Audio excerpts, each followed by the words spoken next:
نو کله هم ستاسو ژوند کې څه ګران وخت راشي او تاسو هغې نه وتل غواړئ، نو تاسو اول دا وګورئ چې ستاسو الله سره تعلق څنګه دی. نو که تاسو الله ته ډېر نږدې یې، نو ستاسو ژوند به ډېر اسان شي. نو ځکه زما ژوند کې څه هم مسله راشي، نو ټولو کې اول زه استغفار کوم.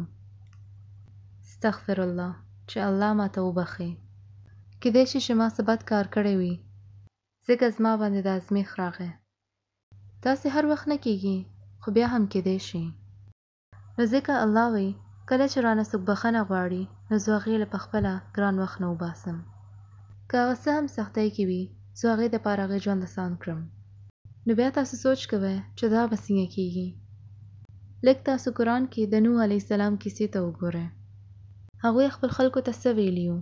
قلت استغفروا ربکم انه کان غفارا. نو ما خپل خلکو ته وویل چې خدای نه هر وخت بخښنه غواړئ.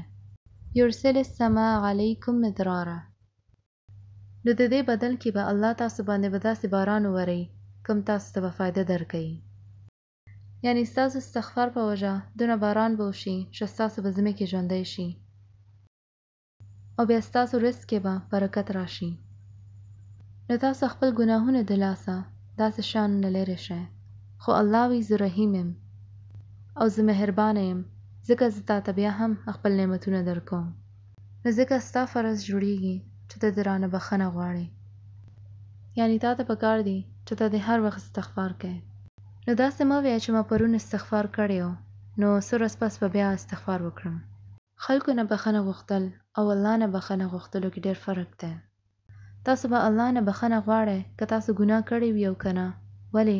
ځکه چې نبي صلی الله علیه وسلم به ورځ کې به 100 ځل استغفار کو. هغوی ته د دې اړتیا نه وه، خو هغوی بیا هم هر وخت استغفار کو. نو که موږ ځان ته وګورو، نو موږ الله نه ورځ کې څومره ځل بخښنه غواړو. نو بیا تاسو څنګه ویلی شئ چې الله به تاسو له ګران وخت نه وباسي؟ او بیا نوح علیه السلام خپل خلکو ته نور څه ویلي وو چې د استغفار بدل کې به ستاسو ژوند کې به نور څه کیږي. اول به خو باران کیږي او الله به ستاسو ژوند بدل کړي. ویمددکم باموال وبنین، او بیا ستاسو مال او اولاد کې به برکت راشي. نو څومره خلک دي چې چاته د پیسو مسلې وي، نو ټولو کې اول الله نه استغفار وکړئ. تاسو به ګورئ چې الله به ستاسو مال کې څومره برکت واچوي.